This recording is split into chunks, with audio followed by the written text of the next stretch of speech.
Hola, te damos la bienvenida a Buki. Hoy descubriremos el libro, Tus zonas erróneas. De entrada, hay que mencionar una anécdota que el autor Wayne Dyer narra en el prefacio. Un conferencista trató de convencer a un grupo de alcohólicos de que el alcohol era una sustancia maligna, utilizando dos recipientes, uno lleno de agua pura y el otro de alcohol puro. Colocó un gusano en cada recipiente, y observó cómo el gusano que estaba en el alcohol se desintegraba, mientras que el otro permanecía ileso. ¿Qué se puede deducir del experimento?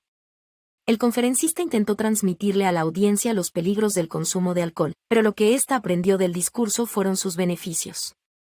La moraleja de la historia es que las personas interpretan las cosas en función de sus valores, creencias, prejuicios e historia personal. En Tus zonas erróneas, hay muchos ejemplos de este fenómeno, en los que se muestra cómo las personas oyen y perciben las cosas de forma diferente, muchas veces basándose en sus prejuicios e ideas preconcebidas. Este libro pretende ayudarnos a ser más conscientes de nuestros patrones de pensamiento, y a superar dichos patrones negativos que nos impiden llevar una vida plena. Su autor, Wayne Dyer, fue un orador y escritor de fama mundial especializado en superación personal y crecimiento espiritual. Es autor de más de 40 libros, 21 de los cuales fueron superventas de The New York Times, entre ellos Deseos cumplidos, 10 secretos para el éxito y la paz interior, y El poder de la intención. Además, produjo varios programas audiovisuales. Dyer se doctoró en orientación educativa en la Universidad Estatal Wayne, y fue profesora auxiliar en la Universidad de San Juan. Gracias a su trayectoria como docente y psicólogo clínico, se percató de que existía una demanda generalizada de principios de autodescubrimiento y crecimiento personal, por lo que se propuso poner dichas ideas a disposición de un público más amplio. Tus zonas erróneas, su primer libro dirigido al público general, fue lanzado en 1976, y se convirtió en una sensación mundial, que impulsó su carrera como escritor y conferencista. Las palabras y discursos de Wayne Dyer han ayudado a innumerables personas, con mensajes inspiradores de superación personal e iluminación espiritual, animando a lectores y oyentes a aprovechar todo su potencial, superar las creencias limitantes y fomentar una mentalidad positiva. El libro comienza presentándonos el concepto de zonas erróneas, es decir, aquellos patrones de pensamiento y comportamientos negativos que nos impiden aprovechar todo nuestro potencial. Según Dyer, dichas zonas erróneas son el resultado de una programación externa, es decir, de los mensajes que recibimos de nuestros padres, profesores y la sociedad, y pueden modificarse conscientemente.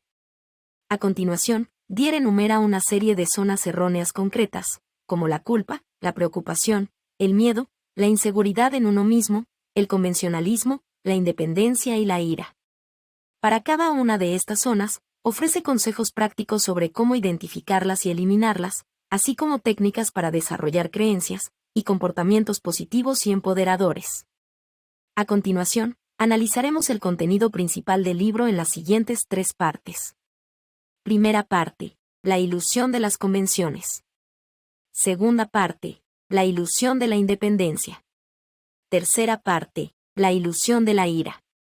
Primera parte, la ilusión de las convenciones. En esta sección hablaremos de la ilusión de las convenciones.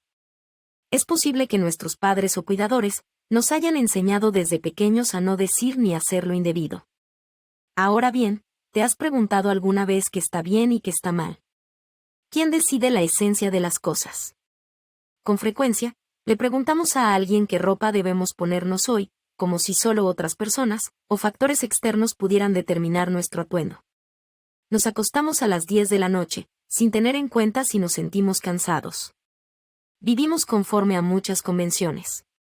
¿Alguna vez has sentido que algo no marcha bien? Las personas suelen obedecer una serie de normas y principios sin preguntarse si se ajustan a sus valores y creencias. Tales creencias suelen basarse en expectativas e ideales de la sociedad, que no son necesariamente ciertos o útiles para el individuo. De este modo, terminan atrapados en un círculo vicioso, en el que hacen lo que creen que deben hacer, sin tener en cuenta lo que quieren o lo que más les conviene. Esto puede crear muchos malentendidos, creencias limitantes, y dudas sobre uno mismo, lo cual recibe el nombre de zona errónea. Es fundamental que evaluemos estas creencias, y determinemos cuáles son realmente beneficiosas, y cuáles no nos sirven.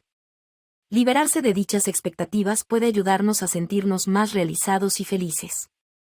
No hay nada absolutamente bueno o malo, y por lo tanto, no hay espacio para el debería. Si una convención o norma interfiere con nuestra salud mental y nuestra vida cotidiana activa, no es saludable. Si obedecemos las normas, pero al mismo tiempo pensamos que son negativas y perturbadoras, hemos renunciado a nuestra libertad de elección, y dejamos que factores externos nos controlen. En el libro, el autor nos ofrece una cifra sorprendente.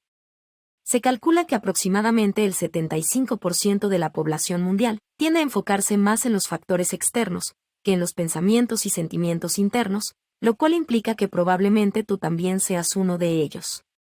A continuación, el autor introduce un concepto llamado locus de control interno y externo, que se entiende por locus de control externo. Las personas que tienen un locus de control externo priorizan las opiniones de los demás, las normas sociales y los logros materiales sobre su propia voz interior y sus valores. Para ilustrarlo, el ejemplo de Bárbara es uno de los mejores. Bárbara era una clienta que presentaba problemas de obesidad y diversas dolencias menores. Responsabilizaba a su madre, quien la obligaba a comer cuando era niña, a su marido, ya que no la valoraba, y a sus hijos, quienes eran unos desconsiderados. Se veía a sí misma como una víctima de su entorno, externalizando sus problemas y buscando soluciones externas. Sin embargo, gracias al asesoramiento psicológico, Bárbara se dio cuenta de que su infelicidad y sus quejas eran el resultado de sus propias decisiones. Reconoció que comía demasiado y no hacía suficiente ejercicio. Decidió cambiar sus hábitos alimentarios por pura autodisciplina, y en lugar de una galleta, se recompensaba a sí misma con pensamientos que le recordaban su propia fuerza interior. Tras una larga lucha, fue sustituyendo las reglas que le imponían por sus propias reglas personales. Ahora es una mujer delgada y alegre. Comprendió que los culpables de su sufrimiento no eran ni su marido, ni sus hijos, ni su madre, ni las estrellas, sino ella misma. Ahora tiene el control de su cerebro. Gracias a este proceso, Bárbara aprendió a tomar las riendas de su vida y a reconocer su fuerza interior, en lugar de culpar a factores externos de sus problemas. El resultado de guiarnos ciegamente por las convenciones y creer en el concepto de lo que está bien y lo que está mal no solo nos convierte en seres controlados por el mundo exterior, sino también en seres indecisos. Cuando nos enfrentamos a decisiones difíciles, como elegir una universidad a la que asistir o decidir qué ropa comprar, es posible que nos quedemos atrapados en la idea de que hay una opción correcta o incorrecta. Esta mentalidad puede llevarnos a la indecisión y a la parálisis. Independientemente de la universidad que elijamos, pueden surgir imprevistos de cualquier tipo. Si cual sea la prenda que compremos, solo cambiará un aspecto en concreto, y no será superior al que tendríamos con una prenda diferente. En lugar de eso, debemos plantearnos los posibles resultados de cada elección como algo diferente, no como algo mejor o peor, correcto o incorrecto. Esto eliminará la presión de tomar la decisión correcta, y permitirá una evaluación más objetiva de las consecuencias de cada elección. Si nos arrepentimos de una decisión, en lugar de obsesionarnos con eso, simplemente debemos proponernos tomar una decisión diferente en el futuro. Al renunciar a la idea de lo que está bien y lo que está mal, enfocándonos en las consecuencias de cada decisión, la toma de decisiones será mucho más fácil y menos estresante. Ahora bien, esto implica que podemos incumplir las leyes y las normas. Desde luego que no. El autor reconoce que las leyes son necesarias, y el orden es una parte importante de la sociedad civilizada. Sin embargo, guiarnos ciegamente por el protocolo, las normas y las leyes de la sociedad es otra cuestión. Por ejemplo, el portavoz del condado de Suffolk, Nueva York, explicó que a las personas, a las que se les había cobrado de más por sus impuestos sobre la propiedad, no se les podía reembolsar nada, en virtud de la ley, según la cual las facturas de impuestos antiguas no pueden reevaluarse una vez pagadas. El portavoz declaró que su trabajo consistía en hacer cumplir la ley, no en interpretarla. Esta actitud refleja un fenómeno común en la sociedad, en la que se anima a la gente a obedecer ciegamente las normas, sin cuestionar si son absurdas. Si logramos deshacernos de las convenciones sociales negativas, también podremos fomentar enormemente el progreso social. Es posible que las nuevas propuestas, que conducen al cambio social, sean rechazadas en primera instancia, e incluso, en ocasiones, sean ilegales. el progreso siempre entra en conflicto con las tradiciones obsoletas. Las teorías de Edison, Ford, Einstein y los hermanos Wright, las cuales más adelante ayudaron a impulsar el progreso humano, fueron ridiculizadas cuando se plantearon por primera vez. Del mismo modo, si nos oponemos a las normas y medidas poco razonables, nos encontraremos con la oposición de algunas personas. Para desligarnos de las convenciones sociales negativas, debemos ser abiertos de mente, y mantener nuestra convicción sin enfadarnos por las decisiones de los demás. El autor cuenta la anécdota de un colega, que prestó servicio en un buque de aviación de la Armada. Cuando el barco recibió la orden de celebrar la visita del presidente Eisenhower a California, deletreando Haak en formación, aquel hombre pensó que la idea era absurda e incompatible con sus propias creencias. En lugar de boicotear públicamente la actividad, se escabulló discretamente, y dejó un pequeño hueco en la formación de letras, sin impedir que los demás participaran. De este modo, ninguno de los que sí querían participar se sintió ofendido, y no hubo discusiones inútiles. El autor nos recomienda que imitemos dicho comportamiento, y nos opongamos discretamente a las convenciones sociales negativas, sin llamar la atención ni crear conflictos innecesarios. Los alborotos solo entorpecerán la realización de nuestros objetivos. La tarea de eliminar una zona errónea implica asumir riesgos y ser proactivo. Implica tomar un camino diferente del que nos han enseñado que es el correcto, sobre todo cuando no nos funciona. En otras palabras, implica pasar a la acción, y hacer cambios en nuestra vida, aunque vayan en contra de lo que nos han condicionado a pensar y hacer. Debemos preguntarnos si realmente creemos en las convenciones que defendemos, o si simplemente nos hemos acostumbrado a ellas con el tiempo. Hasta aquí, llegamos con la primera parte de este Buki. A continuación, hablaremos de la ilusión de la independencia. Segunda parte, la ilusión de la independencia. ¿Alguna vez has querido quedarte en casa, o has tenido una mala experiencia al salir de ella? ¿Alguna vez has dejado que otra persona tome todas las decisiones por ti, o le has pedido consejos constantemente? ¿Alguna vez has invadido la privacidad de tus hijos al registrar sus cajones, o diarios sin permiso? Si alguna de estas situaciones te resulta familiar, o has respondido afirmativamente a alguna de ellas, lamentablemente aún estás muy lejos de la independencia psicológica. Es posible que haya llegado el momento de buscar formas de reafirmar tu independencia. La independencia psicológica implica ser completamente libre de cualquier relación que sientas como una obligación, y no estar controlado por los demás. Se trata de tener la libertad de tomar tus propias decisiones, sin sentir que tienes que hacer las cosas solo por una relación concreta con otra persona. Ahora bien, ¿cuál es el ámbito impropio de la independencia psicológica? Según el autor, la independencia psicológica consiste en vivir de forma independiente, según nuestros propios deseos, y por supuesto, no supone cortar todo contacto social. Si nos gusta la forma en que nos relacionamos con la gente, y no nos perjudica, podemos seguir así. Por otro lado, la dependencia psicológica ocurre cuando nos encontramos en una relación en la que sentimos que no tenemos elección. Es posible que sintamos que tenemos que ser alguien que no queremos ser, y nos molesta cómo nos obligan a actuar. Y es que ser independiente psicológicamente resulta difícil, cuando la sociedad nos dice que debemos cumplir ciertas expectativas en nuestras relaciones, con nuestros padres, hijos, jefes y parejas. No obstante, la verdadera independencia implica ser capaces de tomar nuestras propias decisiones, y no estar sujetos a lo que los demás creen que debemos hacer.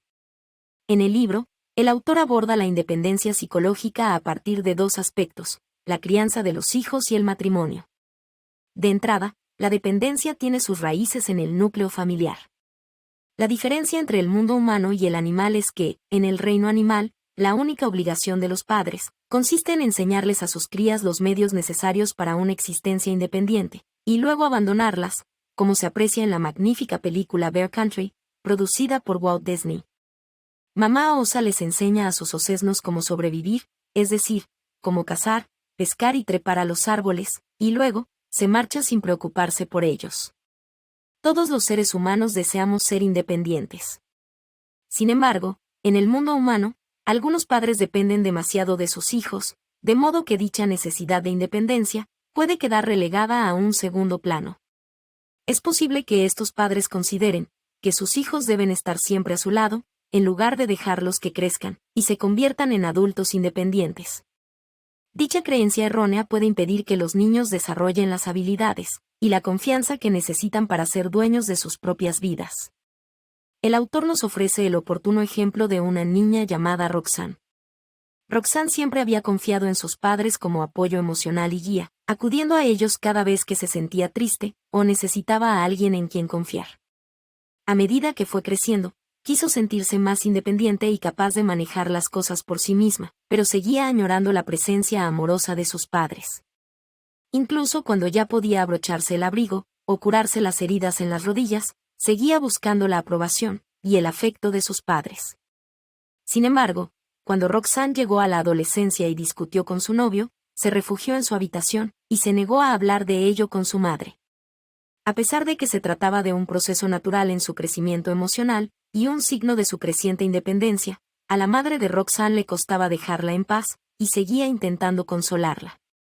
No se daba cuenta de que la joven ya era capaz de resolver sus problemas por sí misma y no necesitaba el apoyo constante de su madre. Si su madre seguía presionándola, Roxanne probablemente se sentiría resentida y distante con ella. Era necesario un delicado equilibrio entre apoyar a su hija y darle espacio para que se convirtiera en una persona independiente. La búsqueda de la independencia responde a un instinto infantil que no debemos frenar. Si eres padre, ¿alguna vez te has planteado quién quieres que sea tu hijo y cómo vas a lograrlo? El autor afirma que solo hay un camino. En primer lugar, los padres tienen que conseguirlo por sí mismos. Si anteponemos a nuestros hijos sobre nosotros mismos, no los estaremos ayudando.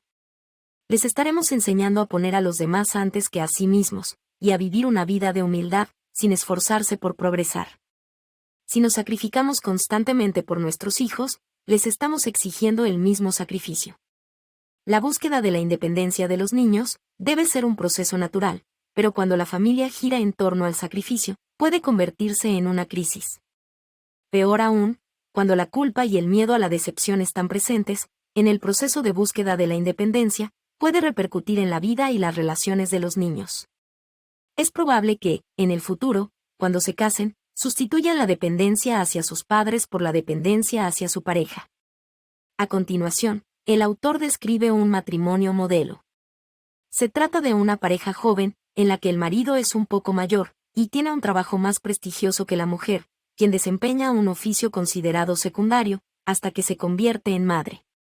Tras varios años de matrimonio y el nacimiento de los hijos, el papel de la mujer se centra principalmente en el cuidado del hogar y de los niños, mientras que se le da más importancia al trabajo del hombre, quien aporta el dinero para mantener a la familia. Desde el punto de vista psicológico, la posición de la mujer es sumisa y la del hombre dominante. Sin embargo, tras varios años de matrimonio, la mujer sumisa puede sentirse atrapada, irrelevante e insatisfecha, lo cual provocará una crisis en la relación. Dicha crisis se producirá cuando la esposa comience a adquirir una nueva perspectiva de su comportamiento y busque eliminar toda dependencia de su entorno. Esa búsqueda de independencia no será aceptada fácilmente por el hombre, lo cual generará ansiedad y conflicto. Si ambos cónyuges se esfuerzan por ser autosuficientes y fomentar la independencia sin dejar de disfrutar de la felicidad del otro, el matrimonio podrá convertirse en un proyecto apasionante. Sin embargo, si uno de los cónyuges intenta dominar al otro, la independencia se ve comprometida, y comienza la lucha por la misma, ya que es una de las necesidades humanas más importantes. Así pues, la dependencia en el matrimonio es perjudicial para el mismo. Entonces, ¿cómo podemos eliminar la dependencia y crear independencia psicológica? En primer lugar, debemos ser conscientes de que la dependencia no es únicamente el resultado de nuestro trato con personas dominantes. Al igual que todos nuestros errores, es el resultado de nuestra propia voluntad. Nuestras acciones son las que permiten que otros nos dominen. Hay muchas técnicas de dominación, y solo se aplicarán si funcionan en nosotros. Si nos convierten en personas sumisas, están funcionando. El autor nos aconseja que, en el matrimonio, nos enfoquemos en nosotros mismos, y aprendamos a adoptar una nueva actitud ante la declaración de nuestra independencia. Por ejemplo, hacernos preguntas como, ¿qué he hecho yo para que los demás me traten así?, en lugar de preguntarnos, ¿por qué me tratan así? Si eres padre, no debes arremeter contra tu hijo, cuando éste exprese un deseo natural de independencia. Si sientes que dependes de alguien, es importante que hables con esa persona y le hagas saber que quieres empezar a funcionar de forma independiente. Puedes explicarle cómo te sientes cuando haces cosas por obligación y comunicarle tus objetivos. Esa es una buena forma de empezar, ya que es posible que la otra persona ni siquiera se dé cuenta de que te sientes dependiente. Además, el autor también ofrece algunos métodos sencillos para situaciones concretas, como hacer trabajos de voluntariado, leer, conseguir una niñera, aunque no te lo puedas permitir, o conseguir un trabajo que ni siquiera sea bien remunerado. Recuerda que la autoestima alta vale igual que el dinero o el tiempo, ya que puede ayudarte a conseguir la independencia psicológica. En conclusión, la verdadera independencia solo se consigue mediante la confianza en uno mismo y un sólido sentido de la autoestima. Depender de otros para sentirnos validados y realizados solo nos llevará a la decepción y a la pérdida de poder personal. Es importante que reconozcamos y superemos la ilusión de la independencia, para así emprender el camino hacia la verdadera autosuficiencia. Hasta aquí llegamos con la segunda parte de este Bookey. A continuación, hablaremos de la ilusión de la ira. Tercera parte, la ilusión de la ira. En esta sección hablaremos de la ilusión de la ira. La vida puede ser frustrante y muchas situaciones pueden enfurecernos. Por ejemplo, si nos quedamos atrapados en un embotellamiento de camino a una reunión importante, puede que nos sintamos increíblemente frustrados, y que toquemos la bocina, gritándoles a los demás conductores. Ya al mismo modo, una discusión con un amigo o compañero puede agravarse rápidamente, y hacer que levantemos la voz y nos pongamos a la defensiva. Cuando los dispositivos tecnológicos dejan de funcionar, como cuando se estropea una computadora, nos ponemos a golpear el teclado, y a gritarle a la pantalla.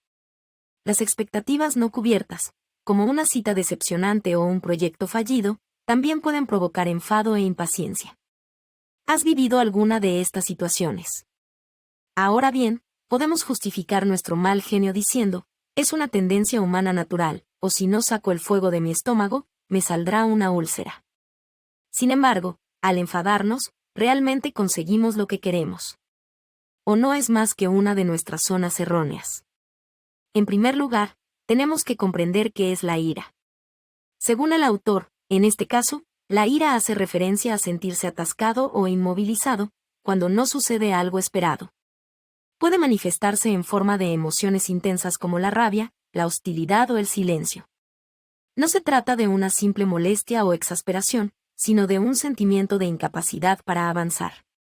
La principal característica de la ira es el estancamiento, es decir, un estado, por leve o grave que sea, en el que no funcionamos al nivel que nos gustaría, y que con frecuencia surge de la expectativa poco realista, de que el mundo debe ajustarse a nuestros propios deseos. Cuando las cosas no salen como queremos, podemos enfadarnos.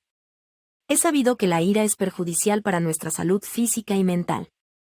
Físicamente, puede provocar problemas como hipertensión, úlceras, erupciones cutáneas, e incluso enfermedades cardíacas. Mentalmente, puede deteriorar nuestras relaciones, dificultar la comunicación, y hacernos sentir culpables o deprimidos. A pesar de ello, no llegamos a controlar nuestra ira, porque suponemos que funciona a nuestro favor. ¿Es realmente así? A continuación, analicemos un ejemplo que el autor nos ofrece en el libro. Imagina que ves a tu hija de 2 años jugando en la calle, y corriendo el riesgo de que la atropelle un automóvil. Tienes 2 opciones: gritarle que se devuelva o enfadarte, romperlo todo y perder el control. Evidentemente, la mejor opción es gritarle fuerte para mantenerla a salvo. Dicha opción consiste simplemente en hablar alto, para evitar que los niños jueguen en lugares peligrosos. Sin embargo, la segunda opción te hará enfadar. Y es que puedes educar a tus hijos sin recurrir a la ira. Si una madre no puede controlar su ira, siempre se enfadará cuando sus hijos se porten mal. Y mientras más se enfade, más traviesos se volverán los niños. Si los castigas, les gritas y los encierras, terminarás agotada, como si acabaras de librar una guerra. Al explicar por qué se portan mal, pueden decir algo como, ¿sabes cómo hacer que mamá se enfade? Solo tienes que decir esto o hacer aquello. Te quedarás encerrado en la habitación un rato, pero eso no importa porque lo que consigues es mucho más, un control emocional total sobre ella a un coste muy bajo. Como ves, los niños son conscientes de que, si se portan mal, su madre se enfadará, pero aún así no obedecen. ¿Por qué? Esa es la trampa de la ira, no cambia a las personas en absoluto, sino que hace que quieran controlar a quien se enfada. Como se puede apreciar en el ejemplo anterior, cuando dejamos que la ira nos guíe en nuestras relaciones, solemos permitir que la otra persona siga actuando de la misma manera. A pesar de que la persona con la que nos enfadamos sienta miedo, sabe que puede hacernos enfadar siempre que quiera, y que tiene poder sobre nosotros. Por lo tanto, la zona errónea de la ira reside en el hecho de que, cuando nos enfadamos, no tenemos el control de la situación.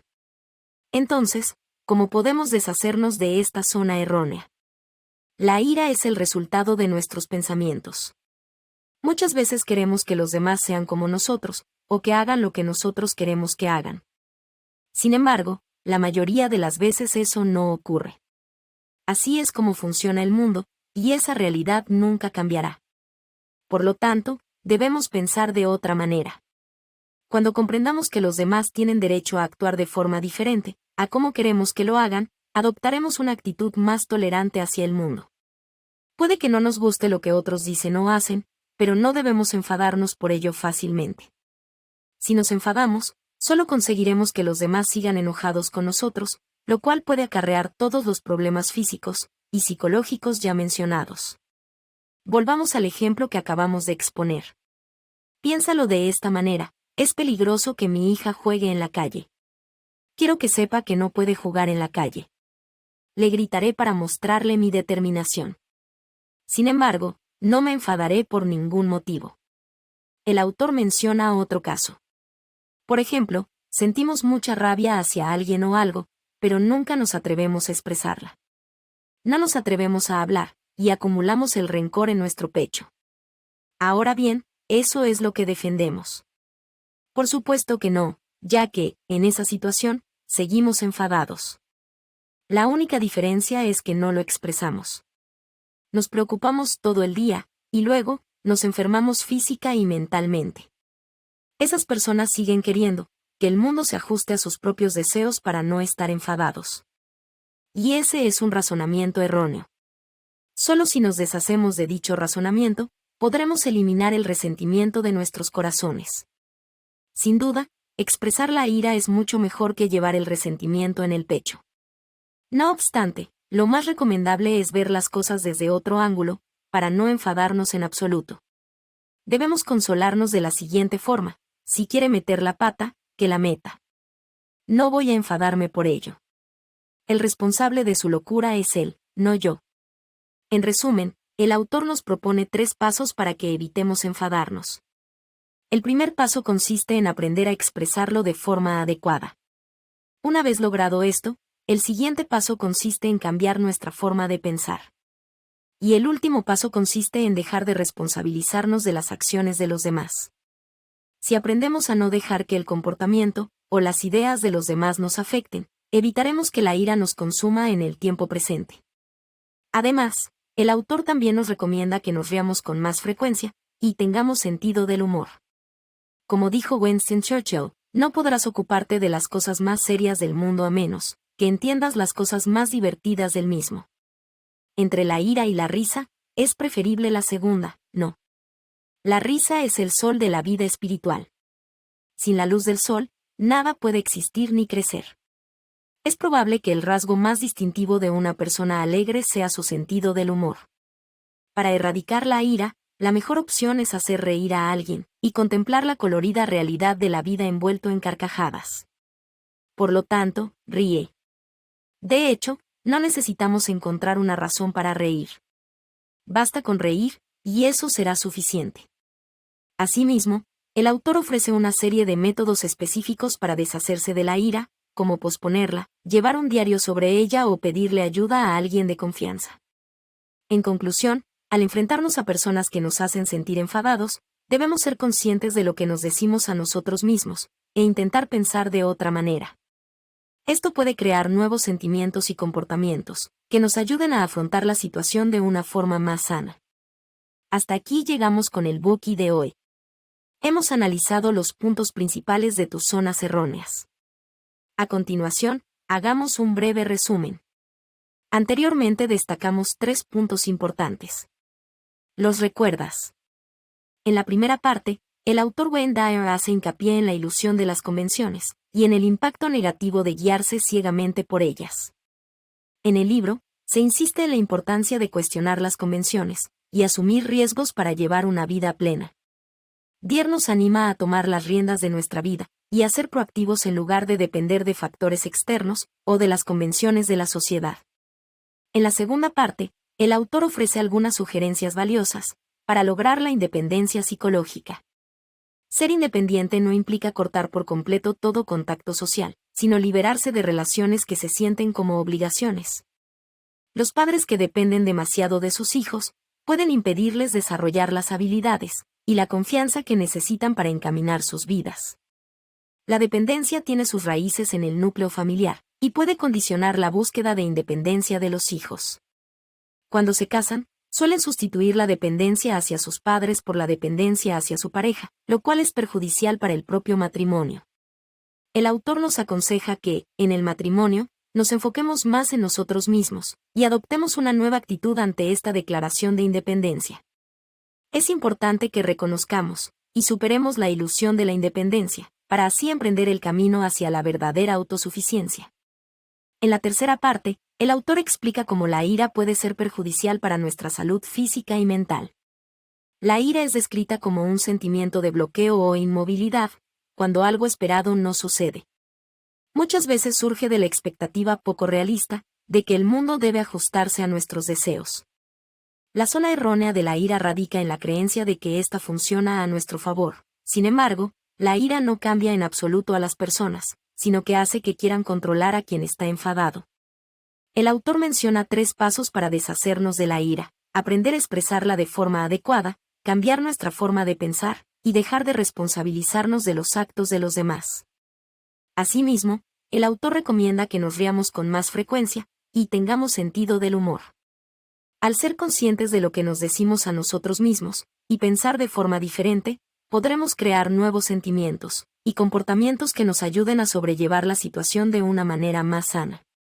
Para terminar, ¿cómo es una persona que ha despejado todas las áreas erróneas?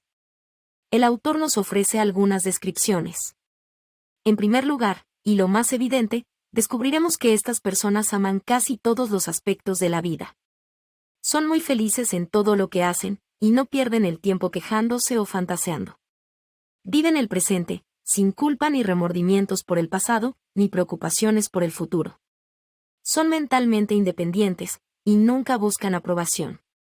Se rigen por su yo interior, no por el mundo exterior. Son honestos. Aman la naturaleza, y sobre todo, se aman a sí mismos. Suena bastante bien, ¿verdad? Quizás este mundo sea imperfecto, pero podemos aprovechar el presente y evolucionar. Si lo deseamos, podemos hacerlo ahora mismo. Gracias por escuchar. Compruebe el enlace de abajo para desbloquear el contenido completo.